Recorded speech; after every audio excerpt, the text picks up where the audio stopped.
Sebelumnya, mohon subscribe channel ini dulu, supaya gak ketinggalan info bola terbaru. Wah, guncangan dahsyat terdengar sampai langit Timur Tengah. Gara-gara Shin Tae-yong, timnas Indonesia jadi mimpi buruk Arab Saudi, timnas Indonesia dianggap ancaman. Tapi tanpa Shin Tae-yong, apa masih menakutkan? Akankah bisa menang lawan Arab di tangan Clifford Oktober nanti? Simak terus, ini dia fakta mengejutkannya. Dinginnya langit Asia mengguncang Garuda Muda. Timnas Indonesia jadi pemuncak usai sikat tipis 1-0 atas Filipina. Robby Darwish kerasukan Arhan Pratama.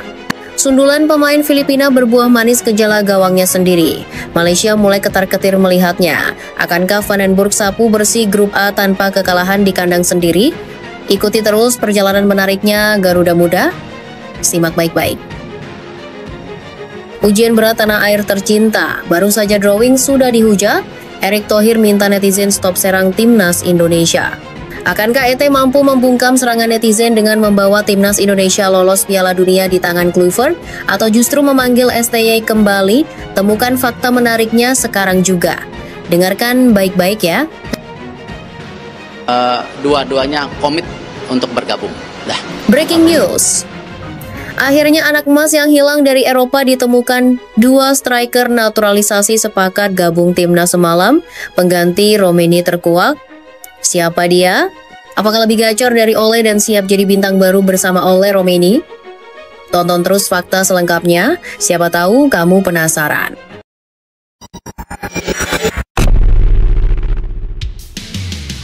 Sebelumnya, mohon subscribe channel ini dulu, supaya gak ketinggalan info bola terbaru.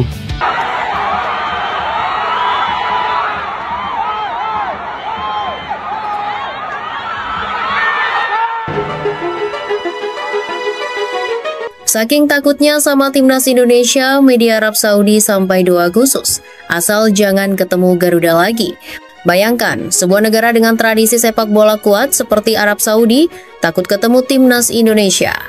Itu bukan candaan, tapi kenyataan yang terjadi jelang pengundian ronde 4 kualifikasi Piala Dunia 2026 zona Asia. Salah satu media olahraga populer asal Arab Saudi, Football Lilima, sampai membuat unggahan di platform X dulu Twitter yang isinya seperti doa. Mereka berharap Arab Saudi tidak segrup dengan Indonesia. Atas nama Tuhan dan dengan restunya, harapanku Arab Saudi, Uni Emirat Arab, dan Oman. Sementara grup lain diisi Qatar, Irak, dan Indonesia. Bagaimana dengan kalian? Unggahan ini jadi bukti nyata betapa timnas Indonesia bukan lagi tim yang bisa dipandang remeh. Terutama setelah performa mengejutkan di ronde sebelumnya saat Indonesia mampu mengalahkan Arab Saudi dan bahkan menahan imbang mereka di kandang sendiri. Kenapa mereka takut? Jawabannya satu, Shin Tae-yong. Pelatih asal Korea Selatan ini sukses besar membangkitkan timnas Indonesia dari tim mediocre menjadi tim penuh kejutan. Di bawah Shin, Indonesia tampil disiplin, cepat, penuh tekanan, dan tidak takut melawan siapapun. Shin berhasil menyulap skuad muda Indonesia menjadi kekuatan baru di Asia. Lawan-lawan yang dulunya merasa enteng melawan Garuda kini harus berpikir 2 kali. Arab Saudi adalah salah satu korban transformasi itu. Tapi sayangnya, di ronde keempat ini timnas Indonesia tidak lagi dipimpin Shin Tae-yong.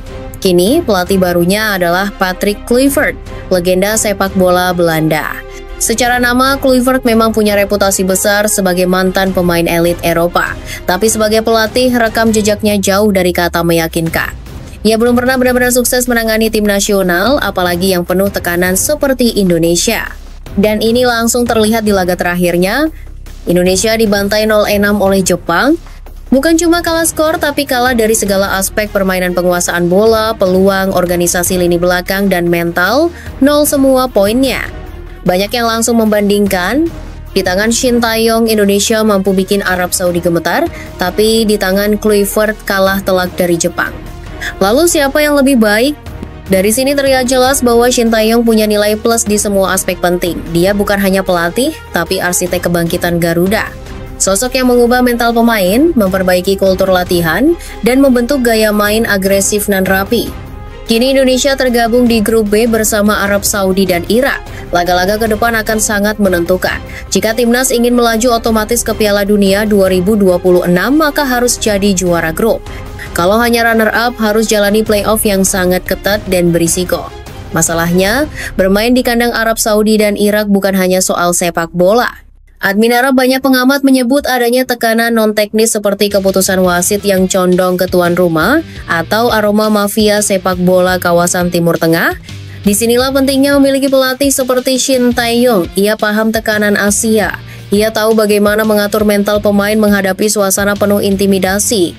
Ia tidak silau dengan status lawan. Dan yang paling penting, Shin punya bukti, bukan janji. Banyak pendukung timnas yang kini menyuarakan hal yang sama. Kembalikan Shin Tae-yong. Mereka menilai hanya Shin yang bisa membawa Garuda bersaing sejajar dengan tim-tim kuat Asia. Bukan hanya karena hasil, tapi karena cara bermain yang membuat timnas disegani. Jika PSSI benar-benar ingin melihat Indonesia di Piala Dunia 2026, maka keputusan soal pelatih adalah hal paling krusial. Sekarang tinggal kamu yang memilih. Mau lihat timnas Indonesia kembali jadi tim yang ditakuti seperti saat diasuh Shin Tae-yong? Atau siap menerima kenyataan bahwa kita bisa saja diremehkan lagi seperti dulu saat belum punya arah yang jelas? Ketua Umum PSSI Erick Thohir menyampaikan pesan tegas dan penuh makna setelah hasil drawing ronde keempat kualifikasi Piala Dunia 2026 zona Asia diumumkan. Ia menegaskan bahwa dirinya siap menjadi sasaran kritik dan hujatan dari publik. Tapi ada satu hal yang ia minta dengan sangat, jangan serang timnas Indonesia. Dalam keterangannya di Jakarta International Stadium, Jumat, 18 Juli 2025, Erick menyoroti respons beragam dari para pengamat dan netizen usai Indonesia dipastikan tergabung di grup B bersama Arab Saudi dan Irak, dua kekuatan besar sepak bola Asia. Ada yang pesimis, ada yang optimis, tapi saya percaya supporter sejati yang datang langsung ke stadion akan terus memberi dukungan tanpa syarat untuk tim nasional, ujarnya. Silakan hujat saya, tapi bukan pelatih dan pemain. Erick tidak menampik bahwa kritik terhadap dirinya sebagai Ketua Umum PSSI adalah hal yang wajar dalam dunia sepak bola. Namun ia merasa prihatin jika pelatih dan pemain yang belum bertanding sudah dihujani komentar negatif. Saya cuma minta satu hal, kritik saya sekeras mungkin saya siap, tapi jangan ganggu semangat pemain dan pelatih. Mereka belum mulai kerja kok sudah diserang, tegasnya. Erick justru sangat menghargai supporter sejati yang datang langsung ke stadion yang menurutnya memberi energi luar biasa kepada skuad Garuda. Mereka yang datang ke stadion itu dukungannya nyata, saya sangat apresiasi, lanjutnya. Drawing resmi menempatkan Indonesia di grup B bersama dua tim yang memiliki peringkat FIFA jauh di atas. Arab Saudi peringkat 59 dan Irak peringkat 58. Indonesia sendiri saat ini berada di peringkat 118 dunia. Namun, hal itu tak membuat Erick kehilangan semangat. Ia justru menyerukan semangat juang kepada seluruh publik sepak bola tanah air. Ranking memang beda jauh, tapi bukan berarti kita harus menyerah. Justru sekarang saatnya kita berjuang, ucapnya penuh semangat. WA langsung pemain timnas, Erick kasih semangat langsung ke Justin, Marcelino, dan Ricky. Menariknya, begitu hasil undian diumumkan, Erick langsung menghubungi para pemain kunci timnas Indonesia lewat WhatsApp. Beberapa nama seperti Justin Hapner, Marcelino Ferdinand, dan Ricky Kambuaya disebut secara khusus. Saya bukan intervensi, tapi saya hanya ingin menyuntikkan semangat. Saya kirim pesan ke mereka tentang hasil undian, katanya. Ia juga menyinggung keseriusan para pemain yang bahkan rela mengorbankan waktu liburan untuk ikut pemusatan latihan TC di Bali demi persiapan menghadapi China beberapa waktu lalu. Kalau mereka nggak punya semangat, ya bisa saja menolak ikut TC. Tapi kenyataannya mereka mau dan hasilnya terbukti, puji Erick. Untuk persiapan menghadapi laga berat di bulan Oktober nanti, timnas Indonesia akan menjalani dua uji coba penting pada FIFA Matchday September. Lawan yang dipilih pun tidak sembarangan Kuwait dan Lebanon, dua negara asal Timur Tengah yang dianggap punya karakter permainan mirip dengan calon lawan Indonesia di grup B. Namun yang bikin penasaran, kali ini pertandingan uji coba tidak digelar di Jakarta seperti biasanya, melainkan di Surabaya. Erick membeberkan alasannya secara blak-blakan. Kenapa Surabaya? Karena cuacanya panas, hampir mirip seperti di Timur Tengah. Ini jadi latihan adaptasi juga buat pemain, jelasnya. Menurut Erik, pemilihan lawan uji coba juga bukan tanpa alasan. Kita pilih negara-negara Timur Tengah ya karena kita akan hadapi lawan dari kawasan itu, katanya lagi. Jelang tantangan besar yang akan dihadapi Indonesia, Erik kembali mengingatkan publik bahwa sepak bola adalah proses, bukan sekadar hasil instan. Kita akan siapkan tim sebaik mungkin, tapi apapun hasilnya nanti tolong dijaga semangatnya. Jangan belum main sudah dijatuhkan tutupnya. Pernyataan Erick Thohir ini menjadi tamparan halus bagi mereka yang terlalu cepat menghakimi. Ia tidak hanya bicara sebagai pimpinan federasi, tapi juga sebagai pelindung semangat pemain. Akankah semangat ini mampu membawa Garuda terbang tinggi ke Piala Dunia 2026? Kita tunggu jawabannya di lapangan.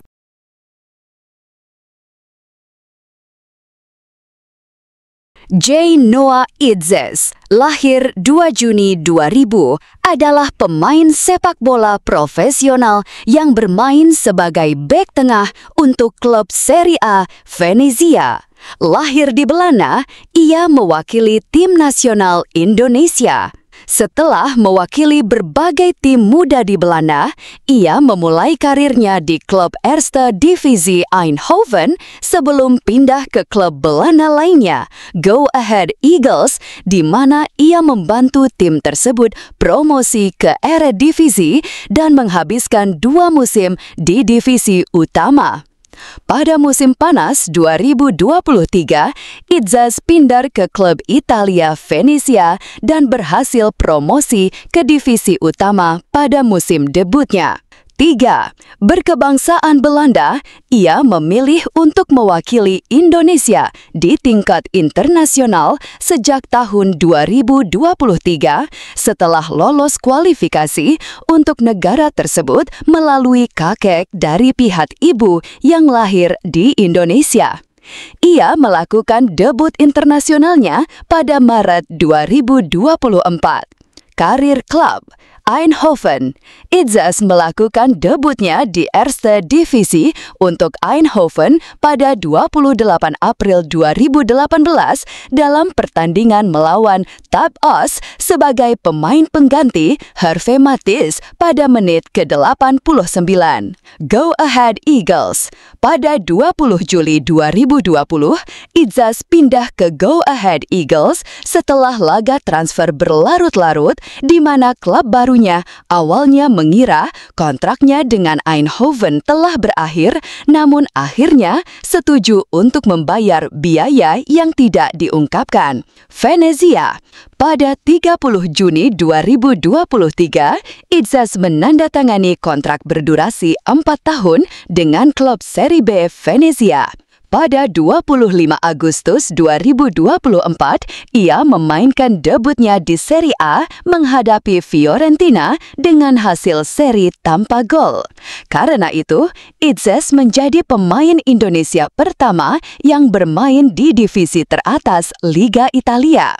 Pada 14 Desember 2024, Idzes mencetak gol pertamanya di papan atas untuk Venezia saat menghadapi Juventus FC dalam hasil imbang 2-2, menjadi pemain Indonesia dan Asia Tenggara pertama yang mencetak gol dalam sejarah Serie A. Karier internasional. Pada September 2023, diumumkan bahwa Idzes telah memutuskan untuk mewakili Indonesia di tingkat internasional.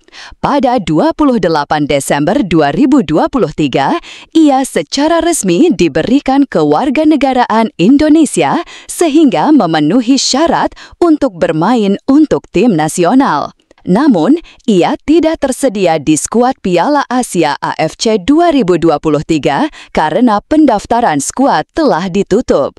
Pada 7 Maret 2024, Idzes menerima panggilan ke tim nasional Indonesia untuk pertandingan kualifikasi Piala Dunia FIFA 2026 melawan Vietnam pada tanggal 21 Maret dan 26 Maret 2024. Pada 21 Maret 2024, ia melakukan debut internasionalnya untuk Indonesia dalam kemenangan 1-0 melawan Vietnam. Idzes kemudian mencetak gol internasional pertamanya di leg kedua kemenangan tandang 3-0 melawan Vietnam pada 26 Maret 2024. Dimulai dari putaran ketiga kualifikasi Piala Dunia, Idzes secara rutin menjadi kapten tim. Jay Idzes menjadi pilar penting timnas Indonesia yang tak tergantikan sepanjang putaran ketiga kualifikasi Piala Dunia.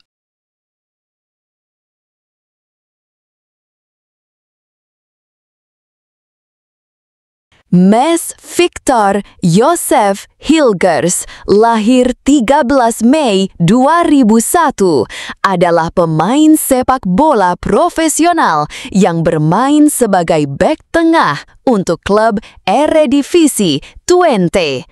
Lahir di Belanda, ia mewakili tim nasional Indonesia. Karir klub, awal karir. Hilgers mulai bermain sepak bola di ASC Newland di kota kelahirannya, Amersfoort. Setelah pindah ke Nijkerk, ia bermain di tim muda Sparta Nijkerk. Pada usia 10 tahun, ia pindah ke Akademi Sepak Bola FC Twente. Pada 6 Desember 2018, Hilgers menandatangani kontrak profesional pertamanya dengan Twente. Ia melakukan debut profesional bersama Twente dalam kemenangan Eredivisie 2-1 atas Ajax pada 5 Desember 2020. Musim 2022-23. Pada musim 2022-23, Hilgers sempat absen dari lapangan sejak Maret karena cedera pangkal paha. Setelah kembali, ia kehilangan tempatnya sebagai pemain inti karena digantikan Julio Plegazuelo. Ia tampaknya akan hengkang dari Twente, tetapi menandatangani kontrak baru pada Juli 2023 hingga pertengahan 2026. Musim 2024-25. Pada 13 Agustus 2024, Hilgers mencetak gol melawan Red Bull Salzburg di leg kedua babak kualifikasi ketiga Liga Champions UEFA dengan hasil imbang 3-3, tetapi Twente kalah dengan agregat 4-5. Pada 25 September 2024, Hilgers menjadi starter dan bermain selama 90 menit penuh melawan Manchester United di Old Trafford dalam hasil seri 1-1 pada babak Liga Eropa UEFA 2024-2025. Ia juga memainkan pertandingan berikutnya, hasil imbang 1-1 melawan Fenerbahce di kandang sendiri, di mana ia menjadi orang Indonesia pertama yang bermain di Liga Eropa. Karier internasional. Hilgers adalah mantan pemain internasional muda Belanda di level U21. Pada September 2024, diumumkan bahwa Hilgers telah memutuskan untuk mewakili Indonesia di tingkat internasional.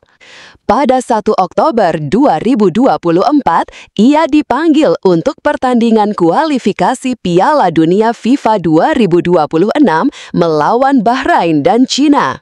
Pada 10 Oktober 2024, ia melakukan debutnya melawan Bahrain dengan hasil imbang 2-2. Kehidupan pribadi. Lahir di Belanda, Hilgers adalah keturunan Indonesia. Pada 30 September 2024, Hilgers resmi memperoleh kewarganegaraan Indonesia. Petinggi Twente bongkar nasib Mes Hilgers yang tak laku dijual. Sejatinya, Mes Hilgers masih memiliki kontrak bersama Twente sampai 2026. Namun, bek timnas Indonesia itu ingin meninggalkan Enschede setahun lebih cepat.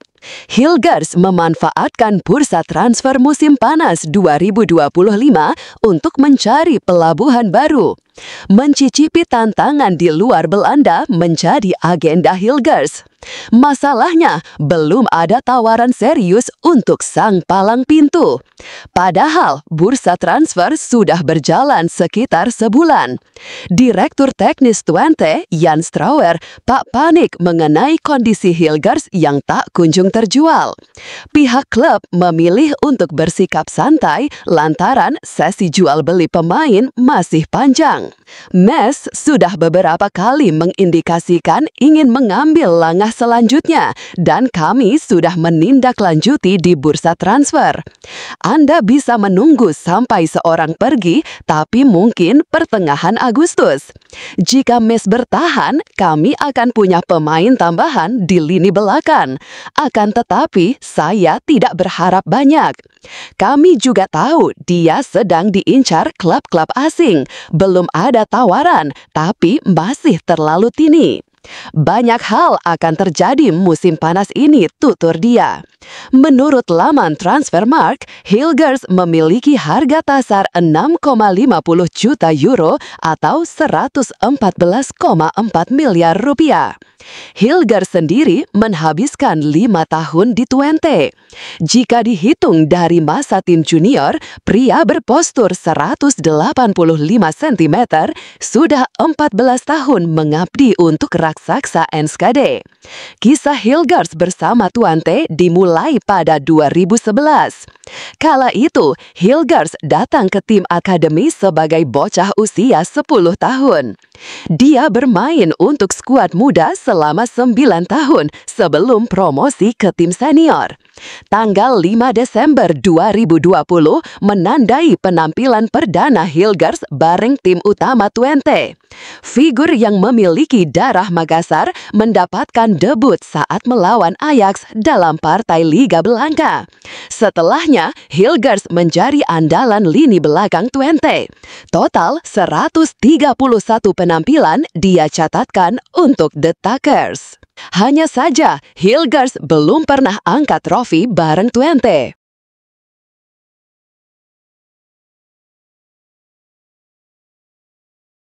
Justin Quincy Hubner adalah pria kelahiran 14 September 2003. Ia adalah pemain sepak bola profesional yang berposisi sebagai bek tengah untuk klub berstatus tanpa klub. Lahir di Belanda, ia juga mewakili tim nasional Indonesia. Karier klub FC Den Bosch.